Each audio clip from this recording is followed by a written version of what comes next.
dripping in history.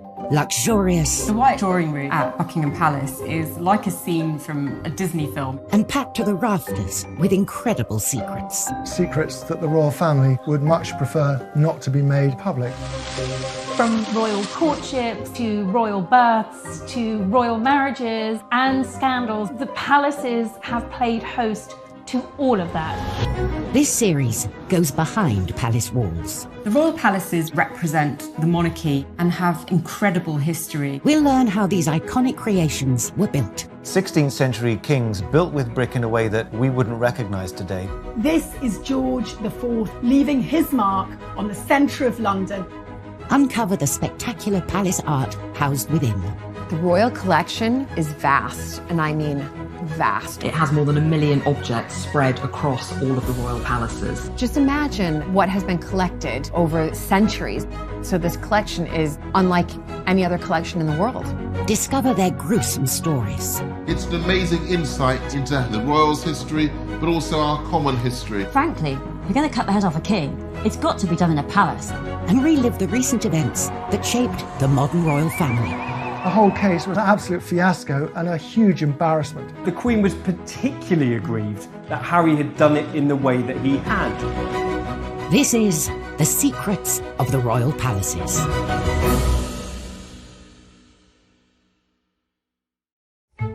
This time, we reveal the troubles behind the tribute to one of Kensington Palace's most famous residents.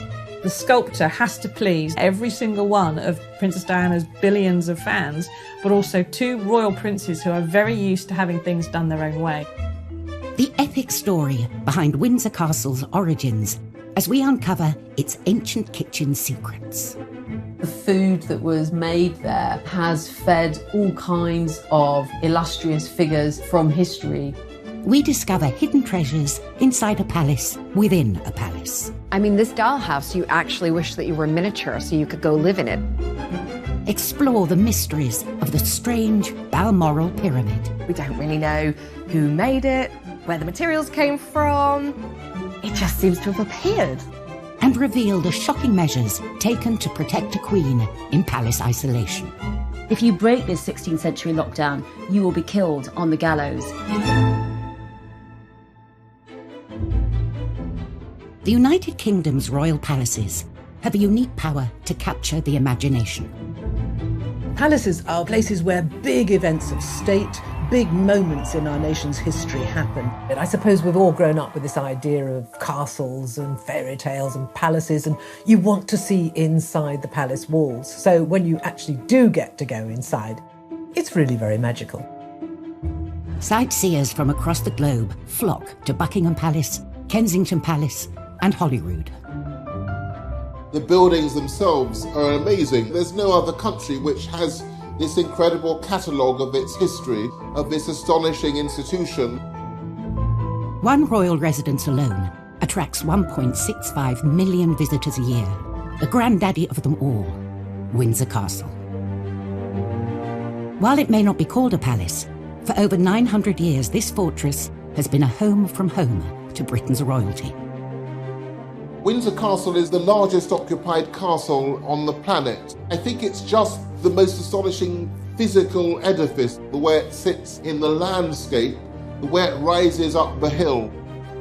This vast royal home comprises 951 rooms, including 225 bedrooms, and covers some 13 acres. And its look is straight out of a picture book. It's like when you grow up and you dream of castles, you can't help but think of Windsor Castle. Windsor's fairy tale look is thanks to a monarch obsessed with myths and legends, Edward III, who came to the throne in 1327. Edward modelled himself on the once and future King Arthur. We know him as a myth, but to those in the Middle Ages, he was very real. Basically, everyone thought that Windsor had been anciently founded by King Arthur, and Edward tried to capitalise on that by making it the centre of knightlyhood, of chivalry. But Windsor Castle had been neglected by the previous reign and was no Camelot. What Edward III inherited was partly burned out, it was partly in decaying, and it was badly planned. Edward set about transforming Windsor into a palace fortress on a monumental scale. But finding a workforce to build it wouldn't be easy. England was emerging from the grip of the bubonic plague. The Black Death wreaks havoc. It wipes out a third of the British population. A third. Let's just bear that in mind, what that actually means. It means it's extraordinarily hard on a practical level for the king to get workers to Windsor. And so he sends out sheriffs to round up talented masons and carpenters, all to come back to Windsor to work on making his castle bigger and better. From 1359, a chronicler says that almost all of the carpenters and masons in England were working on this site. He spent £44,000 creating the basis of a revolutionary palace which had an enormous facade uniting a hall and chapel into something altogether more monumental than had gone before. By 1365, the building works were complete. Standing tall at a cost of 22 million in today's money was the royal home we recognise today. By the end of his reign, he transformed Windsor into a new type of palace. It was no longer merely a castle with lodgings, it was a palace. And the upper ward had become part of a super fortress with a monumental palace at the heart of it. Every subsequent monarch has some relationship back to Windsor. It is that story of continuity after Edward III's rebuilding which makes it so remarkable.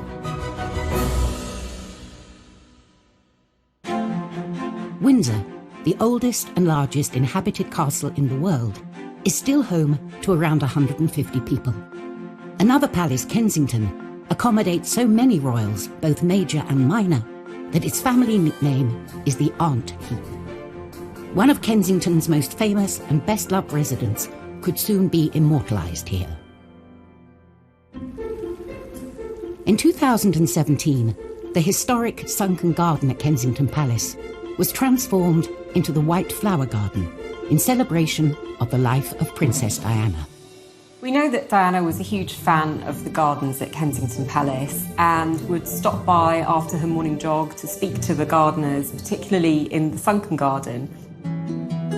For Princes William and Harry, it's a special place too. William and Harry have got bittersweet memories of Kensington Palace. They loved living there with Princess Diana. She really made an effort into making it a home. And it was incredibly touching to see that Harry and Meghan chose to announce their engagement in that exact spot, a nod to Diana and her being part of their celebration. 20 years after her death sparked national mourning and a sea of flowers outside Kensington Palace, William and Harry commissioned a statue of Diana to cement her legacy, an honour almost exclusively reserved for kings and queens.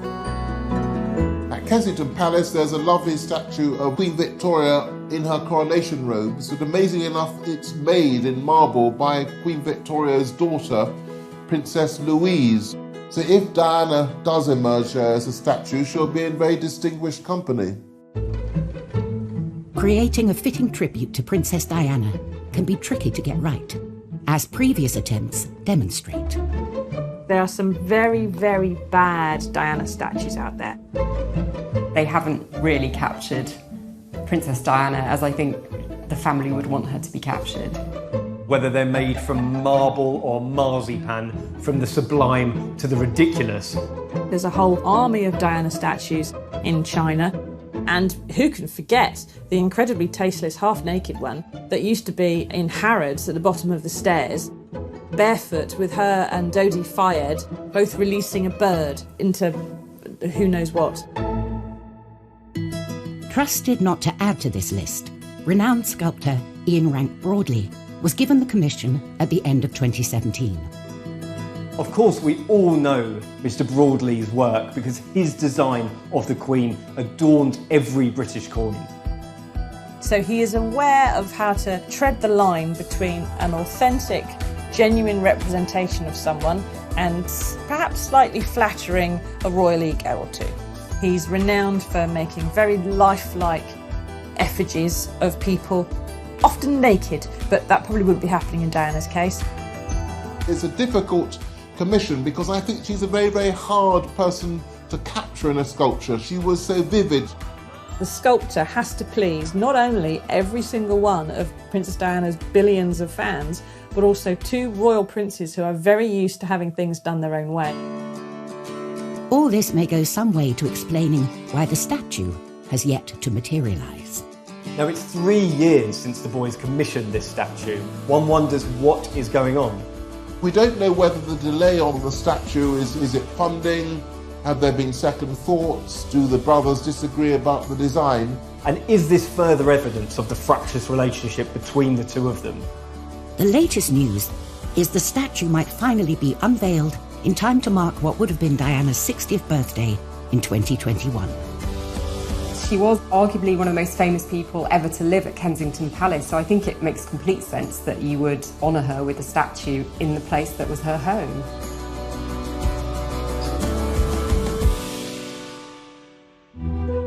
Coming up in Secrets of the Royal Palaces, palace doctors only make things worse for one unfortunate queen. She's sick, she's being treated with hot irons on the forehead, her feet are being baked. It's utterly torturous. And inside the infamous Sandringham Summit, what really happened? They wanted to keep it as private as possible. They didn't want anything being leaked to the press.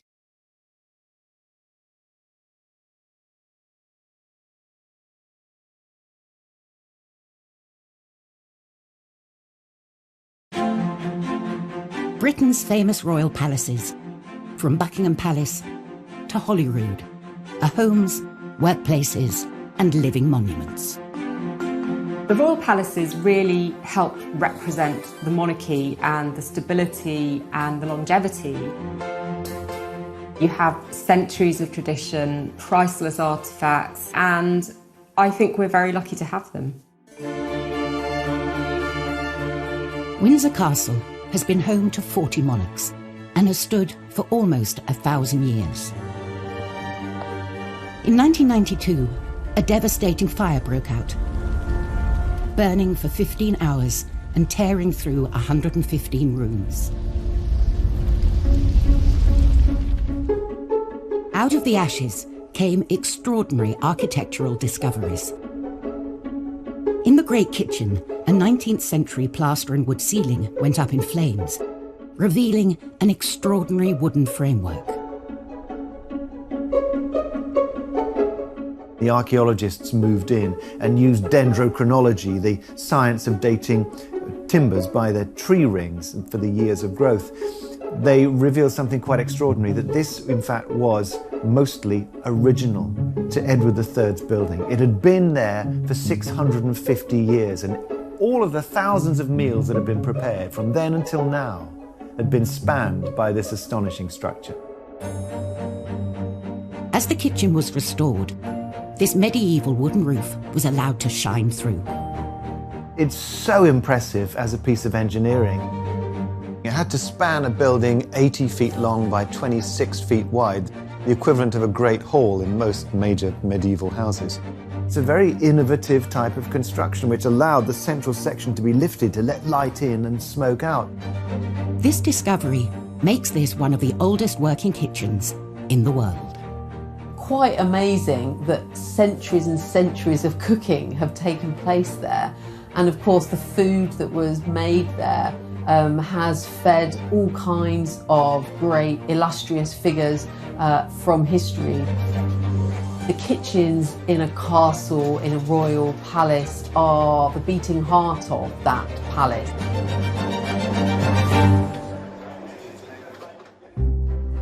The kitchen itself measures over 2,000 square feet, and throughout history, it's been surrounded by a warren of larders. The Great Kitchen was supported by the early 16th century up to around 19 kitchen offices. And these included things like the spicery, where you knew where things like cloves were, and saffron and cinnamon, if you could get it. And there were words strange to us today, like acatry, which is a place where you store hunted goods, where you'd hang birds and rabbits, for example. All of these had to have different conditions for their storage and preparation, but they had to combine in such a way that the kitchen was a well-oiled engine for the delivery of food. Today's kitchen reveals snippets of its long history, from its medieval roof to the copper pots dating back to the reign of George IV 200 years ago. And as it has done throughout history, it is still preparing banquets to be served in the nearby St. George's Hall. I don't think we can underestimate just how incredible really it is to know that these kitchens, which are still so relevant today, this idea of the royal family evolving with us and that journey through food being witnessed over a period of centuries. So staggering stuff. The Windsor Castle kitchens catered for the fairy tale wedding of Harry and Meghan, serving seasonal British food to 600 guests. The honeymoon, though, did not last long before rumours surfaced of a rift with the family. 20 months later, Sandringham was the venue for talks that would decide the future of the monarchy.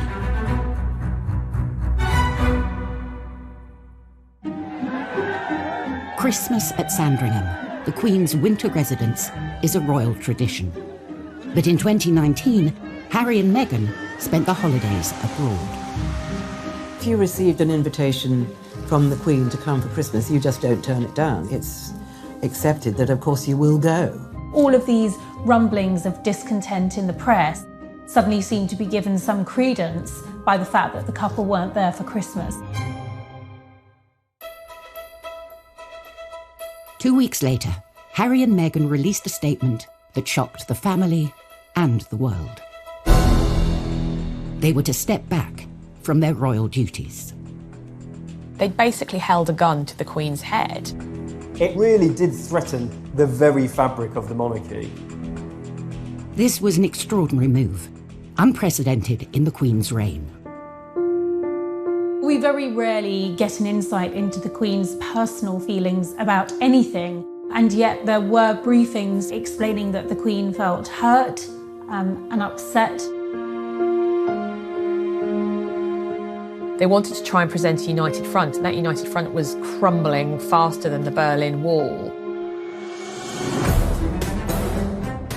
The Queen summoned the family. The Sandringham summit was set for the 13th of January. The world's press assembled. The Queen is known for being a cool and a calm head in a crisis, and I think certainly by holding the meeting at Sandringham, it was very much on her terms. The Sandringham summit was the Queen acting as grandmother first of all, and Queen second, I think, trying to bang their heads together and sort it out. There was a notable absentee. One person who wasn't in the room was Prince Philip, with a lot of people suggesting that he wasn't there because he was so angry that Harry had threatened the fabric of the family. He saw it as a dereliction of duty. Harry was a favourite of his. They had a very deep bond between them. He had taken Harry under his wing after Diana had been killed. Meghan was also conspicuous in her absence. She was in Canada and scheduled to dial in. But then certain aides started saying that there may have been a problem with the Wi-Fi in that particular room, which sounded like the perfect excuse for her not being on the call. Apparently, she did speak to Harry several times during the day, but she didn't take direct part in the meeting. The Queen wanted absolute privacy and chose the secluded Long Library, the location of her first televised Christmas address. Only a handful of key lieutenants were allowed inside the room. They all had their private secretaries with them, which are their right-hand men and women. In fact, Harry had 2 private secretaries with him. Household staff, though, were banished. The Queen apparently instructed all of her staff to kind of keep to the other side of the house.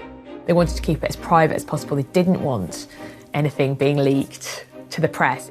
The summit was scheduled for 2 p.m, in between 2 other key events, lunch and afternoon tea. The Queen was acutely aware that tensions were running high. The Queen always pauses for tea at 5 o'clock, and I think it was probably quite a clever way of making sure that the meeting couldn't actually run over. Nothing stops the Queen from taking tea and her cucumber sandwiches. At last, the stage was set for talks to begin. I think the atmosphere was really quite tense. There had been a lot of discord, frayed tempers, high emotions. The Queen acted as proverbial peacemaker, really. William and Harry weren't speaking to each other. Well, they had to that day. She really was trying to find a way of accommodating what Meghan and Harry wanted. Harry said, well, we want to move to North America, but we want to keep all our charities and patronages and everything going here. And the Queen's senior advisors said, no, you can't have 1 foot in the royal family and 1 foot outside the royal family. That is not going to work. You have to decide. And so with some regret, Harry said, well, okay, we'll go then. This was Harry relinquishing his title, his military appointments, quitting the royal family for an independent life. For Harry, it was a bit of a shock because he discovered that it wasn't all going to be on his terms. After only 90 minutes, the summit was over, just in time for tea. And the royal family was forever changed. I know that the Queen was very saddened by the fact that they wanted out and they couldn't make it work to remain within the family. I'm sure William was devastated because he was saying goodbye to his brother, you know, his pal. It must have been utterly devastating. But Harry, I guess, had to do what he had to do. The Sandringham Summit was probably one of the most important meetings to have happened in the royal family. In many ways, Prince Harry was setting a precedent for the next generation of royals. If this works, then it may well be a blueprint for Princess Charlotte and Prince Louis and other royal children down the line of succession. In her 68-year reign, the Queen, pictured here at the scene of the Windsor fire, has endured countless trials and tribulations at her palaces. Some monarchs, though, have faced altogether more treacherous and deadly threats within them.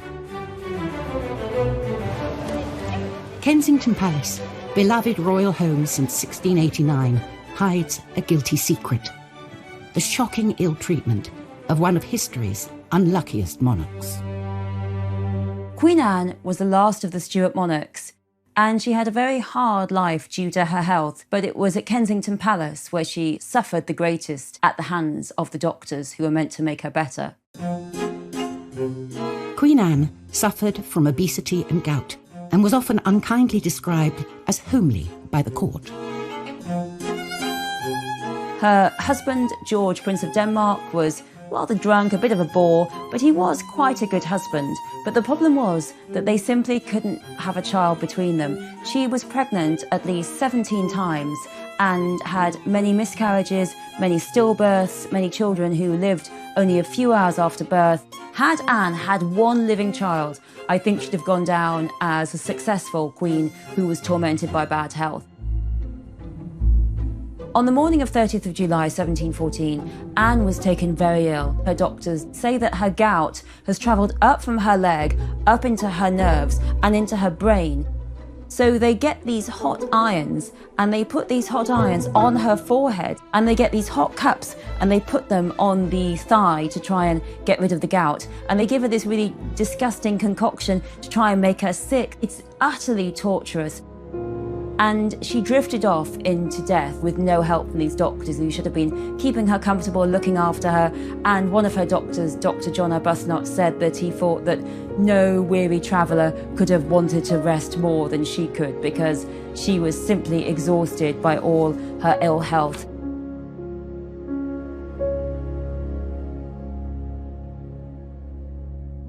Coming up on Secrets of the Royal Palaces, we reveal the luxuries inside the world's tiniest palace.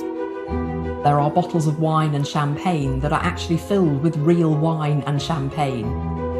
So just in terms of the miniature wine collection, it's probably worth a fortune. And the incredible story behind grieving Queen Victoria's monument to her lost love. To put the whole of Albert in gold was very extravagant and somewhat controversial.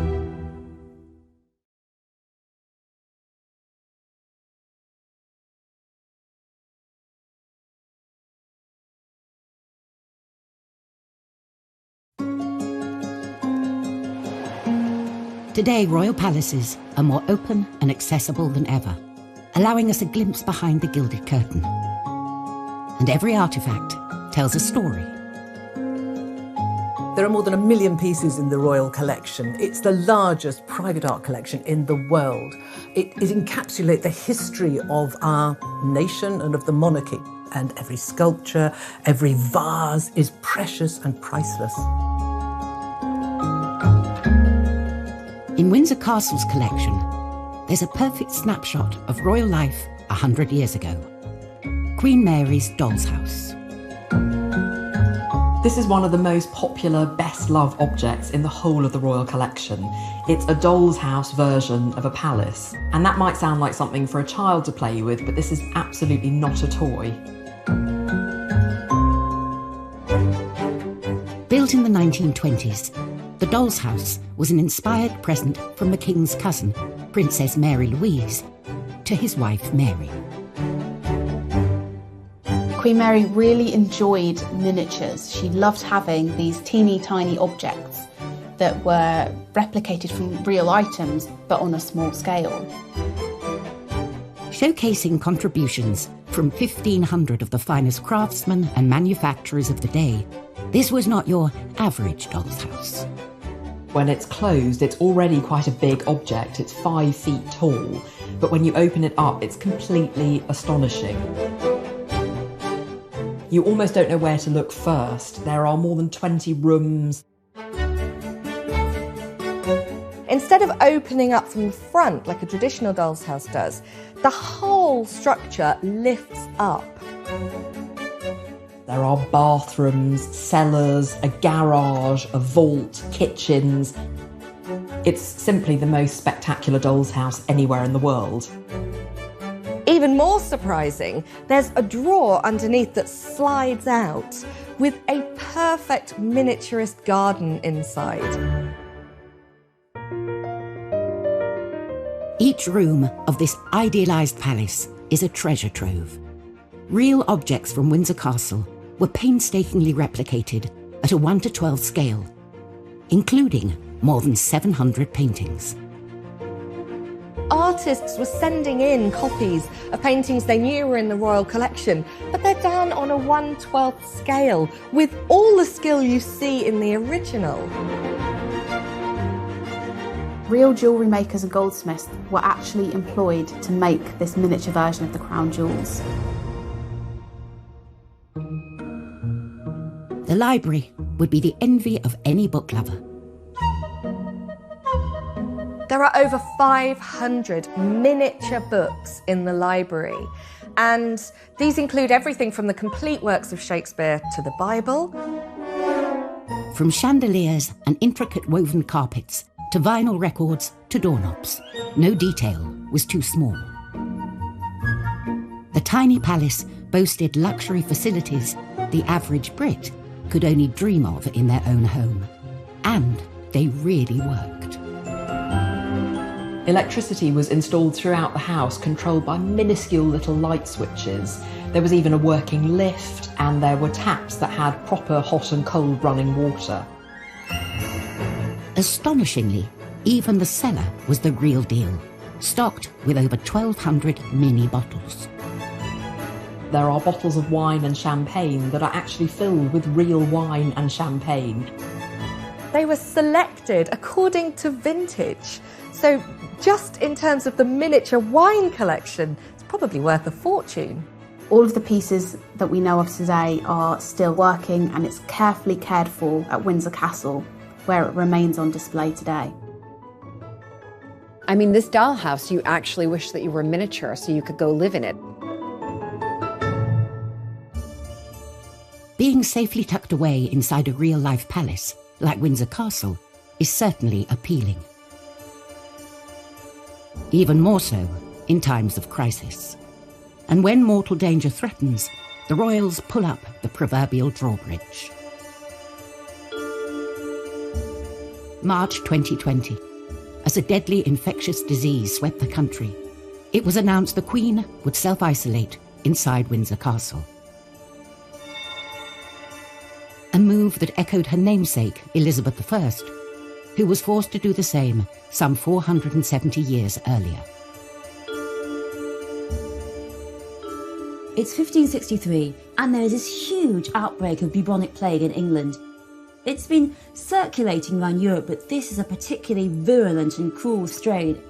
Elizabeth has only just recovered from smallpox, and now there's a possibility that she could die of plague. It's a brutal, miserable death. London is seen as the eye of the storm. Elizabeth has all these lovely palaces like Greenwich, or places like Richmond and Hampton Court. She decides none of those are far enough from the plague. Elizabeth flees to Windsor Castle, and every attempt is made to protect her there. They set up a gallows in Windsor. And that gallows is for any Londoner who tries to flee from London and go to Windsor, because they are thought to be carrying the plague. There's no breaking this 16th century lockdown, and if you break this 16th century lockdown, you will be killed on the gallows. And this actually works well. Elizabeth doesn't catch the plague, she is protected, and when the plague itself has subsided and many, many people have died, she can emerge and be queen once more.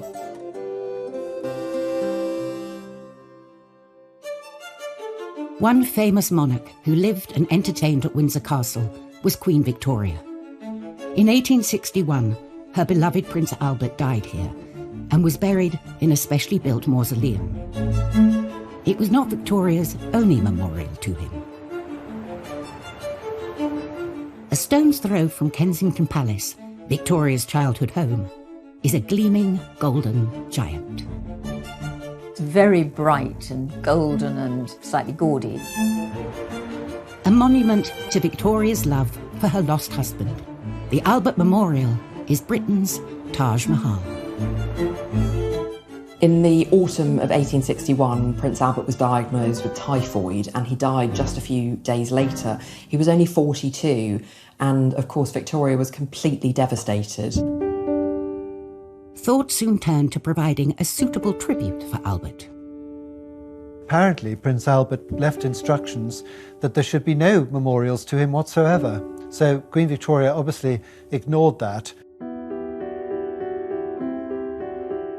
This memorial would be far from humble. The Queen gave the commission to star architect of the day, George Gilbert Scott. George Gilbert Scott was a pioneer of the neo-Gothic movement. It was a really radical period of architecture and art, looking to the medieval past, to vaults and arches and those sorts of colours and sensations that you get inside a great cathedral. And his vision for Albert's memorial spared no expense. His plan was to build a sort of Gothic canopy covered in precious materials, very glittery, and it would have these enormous granite steps leading up to a massive oversized sculpture of Prince Albert. This vision did not come cheap, and a major chunk of Scott's budget went on some serious bling.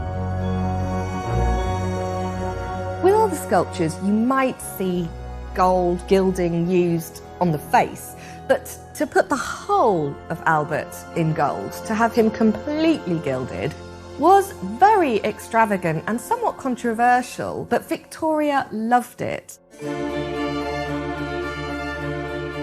Everything about the memorial coming together was supposed to show Albert as cultured, as visionary. He's sat there holding the plans to the 1851 Great Exhibition, which he himself helped to organise and put together. The memorial would be surrounded by imposing sculptures, celebrating his passion for the British industrial age and the rapid expansion of empire. On each corner, you have the 4 continents. You have Asia, Europe, America, Africa. Then you have monuments to really the things that Britain were founded upon: manufacturing, commerce, agriculture, and engineering. One of the most interesting things I think about the memorial is actually what lies underneath. There are 868 brick arches, which look like a sort of catacomb in a honeycomb shape. It's a complete feat of engineering, and it supports this enormous set of granite steps above. The Albert Memorial took 10 years to complete and was finally unveiled in 1872. Coming in at the eye-popping cost of £120,000, around £14 million today, paid for by the government and public fundraising. It's a really hugely ambitious memorial. It's about a vision outwards and forwards. But I love the fact that it's also, on another level, a really intimate gesture of the deep love and the lovesickness of Victoria after Albert's death. Still to come on Secrets of the Royal Palaces, the other Albert Memorial, we discover the mysterious Balmoral Pyramid. It is really not what you would expect to see in the middle of the Scottish Highlands. And we reveal the secret structures of the chapel at Windsor Castle.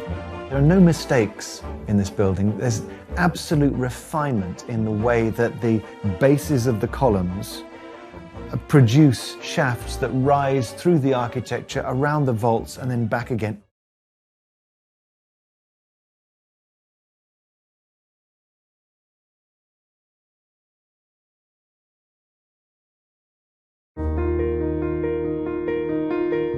Kensington Gardens, once the private gardens of Kensington Palace, housed the Albert Memorial, Queen Victoria's most lavish tribute to her late husband. 500 miles away, in the grounds of Balmoral Castle, Victoria commissioned an altogether more private and mysterious monument. It was like being immersed in a different world going up to Scotland. This was their patch where they could do things how they liked. Hidden beneath these trees lies something more at home in Egypt than the Highlands.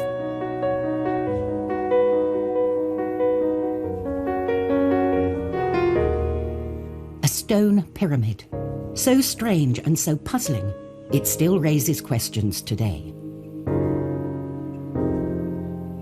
The mystery of the Balmoral Pyramid actually runs even deeper. We don't really know who made it, where the materials came from, when it was constructed exactly.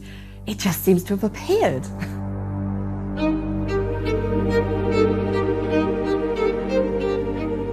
It's a pyramid of rough-hewn stone built into the ground. It's completely unembellished. It looks ancient and it has a kind of solemnity and quietness about it. Totally different from the Albert Memorial in Kensington Gardens.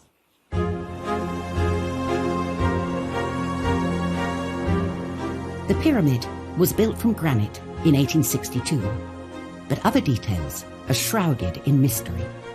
We still don't know who built it or how. The inscription reads, "To the beloved memory of Albert, the great and good Prince Consort, erected by his broken-hearted widow, Victoria R., 21st of August, 1862. I think Albert would have loved the Balmoral Memorial, probably more than the Albert Memorial in London, because it's truer to this sense of his curiosity across time. The Balmoral Pyramid is apparently inspired by traditional cairns. Interestingly, this cairn isn't the only one on the estate at Balmoral.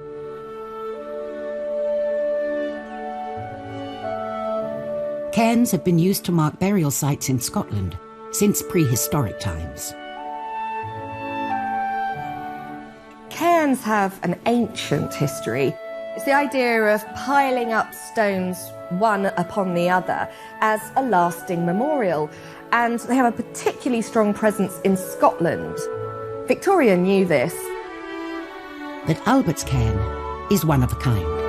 The thing that's different about the Albert one is it is very smooth. Its simplicity and its symbolism is so powerful. I think just the fact that they're located away from everybody as a place where Victoria could privately remember her husband too, there's something very powerful about that. Victoria's preoccupation with the afterlife was not unusual. Religion and monarchy are inextricably linked. A royal chapel is as important to any palace as a banqueting hall or shiny gates. All royal chapels, though, were not created equal. Within the grounds of Windsor Castle stands an extraordinary building. It's the place where the royal family mark some of the most important moments in their lives. St George's Chapel, I mean, it's almost a joke that it's called a chapel. It's a thumping great building, and it's the first thing you see, literally, when you arrive. And it's one of the most stunning spaces within all the royal palaces. This is the kind of show-stopping piece in that fortified citadel. The chapel was the brainchild of Edward IV, a Yorkist king who seized the English throne during the War of the Roses. He'd won the crown, but he realised his palaces were missing something important. Edward IV had a big problem, because where was he to be buried? Where was his family to be buried? Westminster Abbey had been the traditional resting place of English monarchs, but it was filling up. Edward set about building a new royal burial site at Windsor. He wanted a place where he could ultimately be laid to rest, but importantly, his family, his dynasty could be commemorated. Edward died in 1483, and although he never saw St George's Chapel finished, he was the first to use it. What we see in the chapel today is largely as Edward IV would have wanted it to have looked. There are no mistakes in this building. There's absolute refinement in the way that the bases of the columns produce shafts that rise through the architecture, around the vaults, and then back again. It is a work of utter refinement. It's heartbreaking in its beauty. When the stained glass glowed and when the paint was fresh, it must have been like a boiled sweet. St George's Chapel is now the burial site of 10 monarchs. For the Queen, it's a deeply personal site. Both her parents and her sister Margaret lie at rest here. But this building is more than a mausoleum. For over 500 years, it's been a place where the nation can share in the royal family's joy.